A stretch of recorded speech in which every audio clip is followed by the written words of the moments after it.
కేంద్ర హోంశాఖ మంత్రి అమిత్ షా గారితో తెలంగాణ ముఖ్యమంత్రి రేవంత్ రెడ్డి గారు భేటీ అయినటువంటి నేపథ్యంలో ఆ భేటీలో భాగంగా రేపు తెలుగు రాష్ట్రాల ముఖ్యమంత్రులను భేటీ కాబోతున్నాము. ఆ భేటీలో మంచి వాతావరణంలో విభజన హామీల మీద ఇతరత్ర అంశాల మీద మేము చర్చించుకోబోతున్నాము అన్నట్లుగా రేవంత్ రెడ్డి అమిత్ షాకి చెప్పినట్లుగా కొన్ని వార్తలు వస్తున్నటువంటి నేపథ్యంలో అసలు రేవంత్ రెడ్డి గారు అమిత్ షాకి ఈ వార్త ఎందుకు చెప్పారు, ఆయన చెప్పడం వెనక ఆంతర్యం ఏంటి అనేది ఇప్పుడు సర్వత్రా చర్చనీయాంశంగా మారినటువంటి నేపథ్యంలో ఈ అంశం మీద మనం విశ్లేషణ చేసుకునేటువంటి ప్రయత్నం చేద్దాం. ప్రస్తుతం మనతో పాటు ఉన్నారు ప్రముఖ సీనియర్ జర్నలిస్ట్ డివిఎస్ గారు. సార్తో మాట్లాడదాం.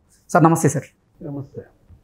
కేంద్ర హోంశాఖ మంత్రి అమిత్ షా గారిని కలిశారు సార్ ఈరోజు తెలంగాణ ముఖ్యమంత్రి రేవంత్ రెడ్డి గారు. కలిసినటువంటి సందర్భంగా రేపు తెలుగు రాష్ట్రాల ముఖ్యమంత్రులు మేము భేటీ కాబోతున్నాం, ఆ భేటీలో విభజన హామీలతో పాటుగా పలు అంశాల మీద కూడా చర్చించుకోబోతున్నాం అంటూ రేవంత్ రెడ్డి గారు అమిత్ షా గారికి చెప్పినట్లుగా కొన్ని వార్తలు వస్తున్నటువంటి నేపథ్యంలో అసలు రేవంత్ రెడ్డి గారు ఈ విషయాన్ని అమిత్ షాకి ఎందుకు చెప్పారు, చెప్పడం వెనక ఆంతర్యం ఏంటి అనేది ఇప్పుడు సర్వత్రా చర్చనీయాంశంగా మారింది. దీని మీద మీ విశ్లేషణ ఏంటి సార్? రెండు తెలుగు రాష్ట్రాలు, కొత్త ప్రభుత్వాలు, కొత్త ముఖ్యమంత్రులు.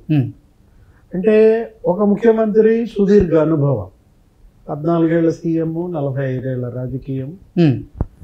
మరో ముఖ్యమంత్రి ఫస్ట్ టైం సీఎం, సుదీర్ఘ భవిష్యత్తు కోరుకునే ముఖ్యమంత్రి. మరో 25-20 ఏళ్ళు నేనే సీఎంగా ఉండాలన్న తపన గల యువ ముఖ్యమంత్రి చంద్రబాబు, రేవంత్ రెడ్డి. వీళ్ళు ఇప్పుడు కొత్తగా రేపు సమావేశం అవుతూ ఇద్దరు సీఎంలు ఢిల్లీ పర్యటన గత 2 రోజులుగా. అటు చంద్రబాబు ఢిల్లీలో ఉన్నారు, రేవంత్ రెడ్డి ఢిల్లీలో ఉన్నారు. చంద్రబాబు ఢిల్లీ పర్యటన ఉద్దేశమేమో కేవలం కేంద్రం, ప్రధాని, కేంద్ర మంత్రులు తన రాష్ట్రానికి జరిగినటువంటి నష్ట నివారణ చర్యలు, ఏది అటు విభజన నష్టం, ఇటు జగన్ సృష్టించిన నష్టం. విభజన నష్టం 16,000 కోట్ల ఆర్థిక లోటు, మీకు తెలుసు. ఏది విభజన నష్టం. తొలి ఏడాది ఆర్థిక లోటు ఇస్తామన్నది కేంద్రం. ఎంత ఇవాళ 16,000 కోట్లు. అవును. కానీ వాళ్ళు ఎంత ఇచ్చారు? 4,000 కోట్లు ఇచ్చారు. 12,000 కోట్లు అట్లాగే పెండింగ్ అలా ఉంది. సరే, దానిలో కొంత వివాదం ఏదో ఉంది. అదేంటి? అది విభజన నష్టం.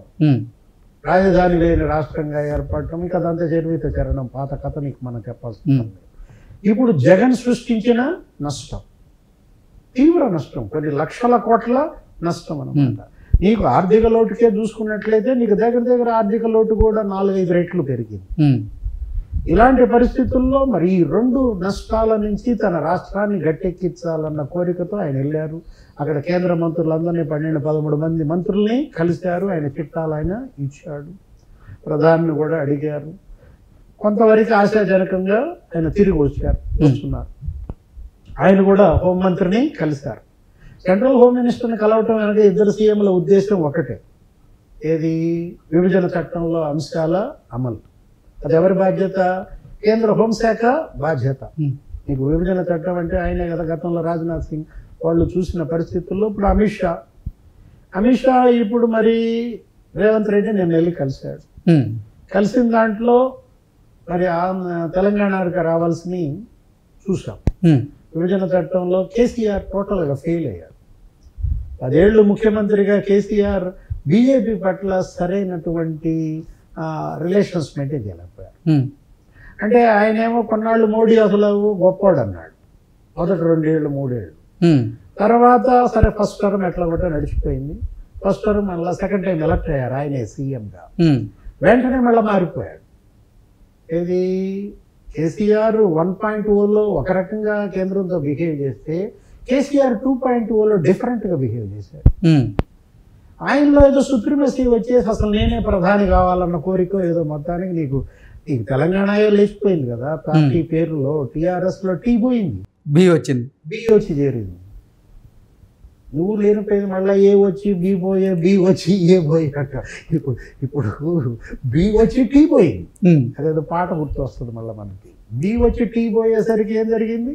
కొంప కొల్లేరై ఉనికినే కోల్పోయిన పరిస్థితుల్లో ఇవాళ ఆయన పాటలు మామూలు పాటలు కాదనమాట. సరే, తను నష్టపోయాడు అంటే తనకు జరిగిన నష్టం పదవి కోల్పోవటం. ఆయన కుటుంబం ఇవాళ కూతురు జైలుకు వెళ్ళడం. అంటే మోడీ పట్ల మరి బీజేపీ పట్ల సరైన స్టాండ్ తీసుకోవడంలో కేసీఆర్ బ్లండర్స్ చేశారు. ఫలితం ఆయన ఇవాళ ఆయన పార్టీ అనుభవిస్తున్న, ఆయన కుటుంబం కూడా అనుభవిస్తున్న పరిస్థితి అనమాట. అంటే తను ఏమనుకున్నారంటే తెలంగాణ తన జాగీరుగా భావించాడు. ఇక నేను తప్ప వీళ్ళకి ప్రత్యామ్నాయం లేదన్నటువంటి కళ్ళు పొరలు గమ్మిన పరిస్థితుల్లో, జనానికి దూరమైన పరిస్థితుల్లో జనం ఏం చేశారు? కళ్ళు నేలకి దించారు. కళ్ళు నేలకి దించేటప్పటికి ఆల్రెడీ అక్కడ నేల లేదు, గొంతు ఉంది. ఏంటి? పాతాళం కుంగిపోయిన పరిస్థితి, పార్టీ పాతాళంలో పడిపోయింది. ఇవాళ అసలు బీఆర్ఎస్ బతుకుద్దా, ఈ బీగోల్ ఏంటారు నాయన, ముందు బతికితే చాలు అనుకునే పరిస్థితికి ఇక ఆ పార్టీ వచ్చిందనమాట. వెళ్ళిపోతున్నారు ఎంపీలు, ఎమ్మెల్యేలు, ఎమ్మెల్సీలు రాత్రి 6 కండువా కప్పుతున్నారు. ఇలాంటి పరిస్థితి. సరే, అది ఇప్పుడు అది కేసీఆర్ 2.0 దుష్ఫలితం. అక్కడ ఆంధ్రప్రదేశ్ ఏంటి? చంద్రబాబు ఉన్నాడు, మొదటి టర్మ్ 5 ఏళ్ళు మంచిగా జరిగింది అభివృద్ధి. అసలు కేంద్రం నీకు ప్రధానమంత్రి వచ్చి శంకుస్థాపన చేశాడు రాజధానికి. వరుస పెట్టి కేంద్ర మంత్రులు ఏపీ రావటం, శంకుస్థాపనలు చేయటం, ఫౌండేషన్ స్టోన్ చేయటం, ఇదే పని అన్నమాట.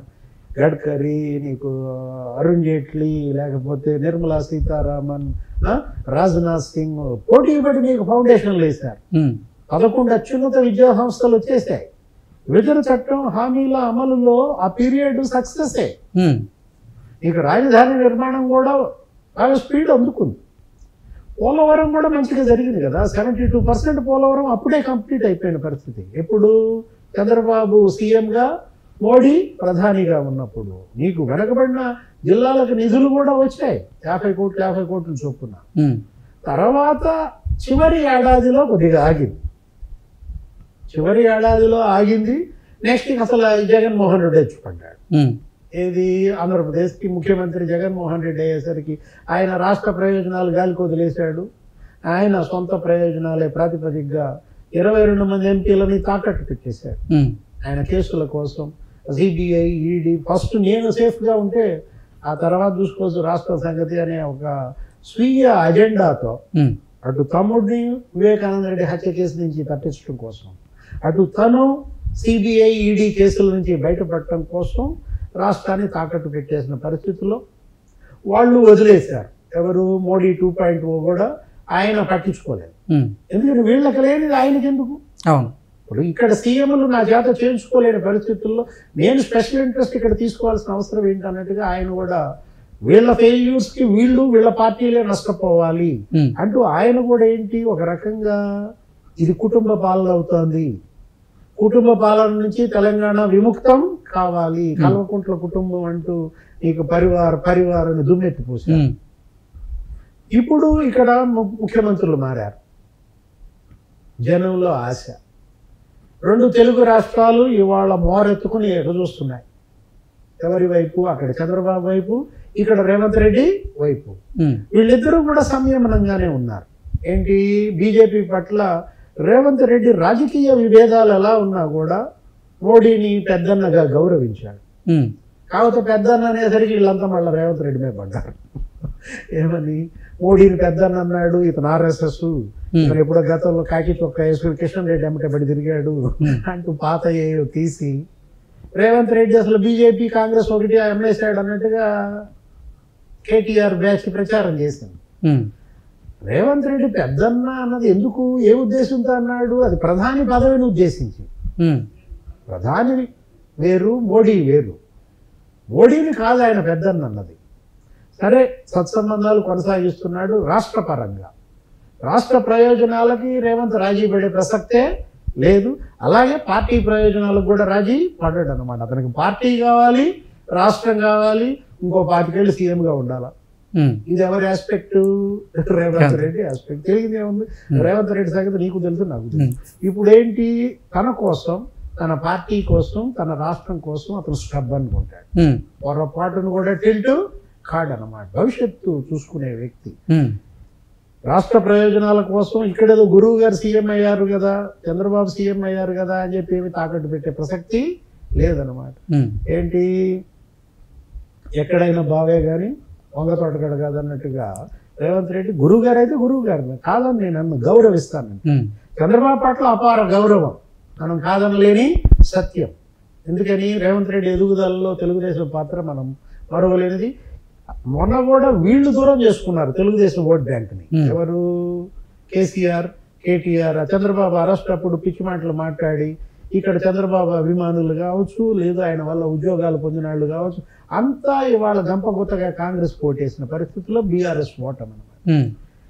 ఇప్పుడు చంద్రబాబు, రేవంత్ రెండు తెలుగు రాష్ట్రాలని ఎలా నిలబెడతారు, విభజన చట్టంలో అంశాలు ఎలా అమల్లోకి తెచ్చుకుంటారు.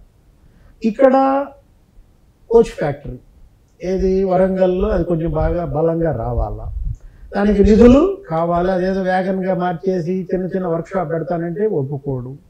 తర్వాత ట్రైబల్ వర్సిటీ, దానికి ఏదో సమ్మక్క సారక్క వాళ్ళ పేర్లు పెట్టినా కూడా నీకు ఏంటి అక్కడ కావాల్సింది ఏంటి? నిధులు కావాలి. Tribal varsity. పసుపు బోర్డు ఇచ్చారు, ఓకే మంచిదే. పసుపు బోర్డుకి నిధులు కావాలి. నిజామాబాద్ పసుపు రైతులకి న్యాయం చేయాలి. ఒక ప్రాజెక్టుని జాతీయ ప్రాజెక్టుగా గుర్తించాలా. అసలు అంశం బయ్యారం స్టీల్ ఫ్యాక్టరీ ఉంది, అది నెరవేర్చాలా. వీటన్నిటి మీద అతను పట్టుబడతాడు. వీళ్ళిద్దరూ కలిసి కేంద్రం నుంచి రాబట్టాల్సినవి రాబడతారు. ఆ విషయంలో గురు శిష్యులు ఏకమయ్యే అవకాశమే ఉంది. ప్రధాని మోడీ పైన ఒత్తిడి తెచ్చి రెండు రాష్ట్రాలకి నిధులు తేవడంలో ఇద్దరు పోటాపోటీగా నడుస్తుంది. నెక్స్ట్ అక్కడ ఆంధ్రప్రదేశ్కి రావాల్సిన వాటి కోసం ఆయన ప్రయత్నం చేస్తాడు. నిన్నే పెద్ద వినతి పత్రం ఇచ్చాడు. మీకు 12 మంది మంత్రుల చుట్టూతా తిరిగాడు. ఆల్రెడీ తెచ్చాడు కూడా. ఏది?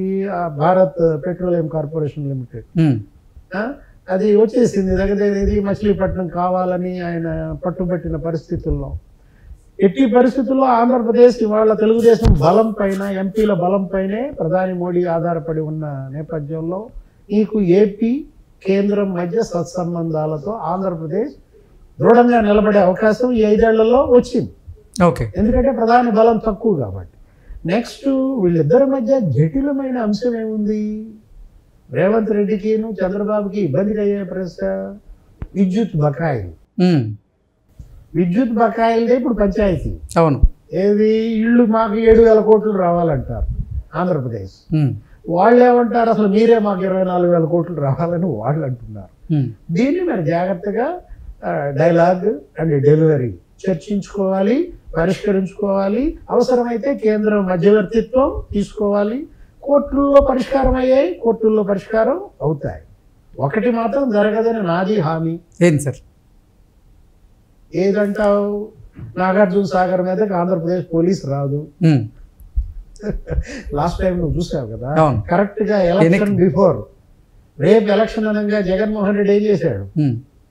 పోలీసు వాళ్ళందరినీ నాగార్జున సాగర్ ప్రాజెక్టు మీదకు పంపటం, అక్కడ ఏదో భావోద్వేగాలు రెచ్చగొట్టి తన గురువు గారు కేసీఆర్ ఏదో గెలిపించాలన్న ప్రయత్నం బూమ్రాంగ్ అయింది. అదే దానివల్ల అసలు ఓడిపోయాడు కేసీఆర్. ఏది? జగన్మోహన్ రెడ్డి చేసిన తప్పిదాల వల్లే కేసీఆర్ ఓడిపోయాడు అనమాట. ఆ రోజు అది కనుక చేయకుండా ఉంటే ఇంతగా నీకు గ్రామీణ ప్రాంతాల్లో రైతుల్లో ఇంత వ్యతిరేకత బీఆర్ఎస్ పైన వచ్చేది కాదనమాట. ఇది మాత్రం రిపీట్ కాదు. Okay sir.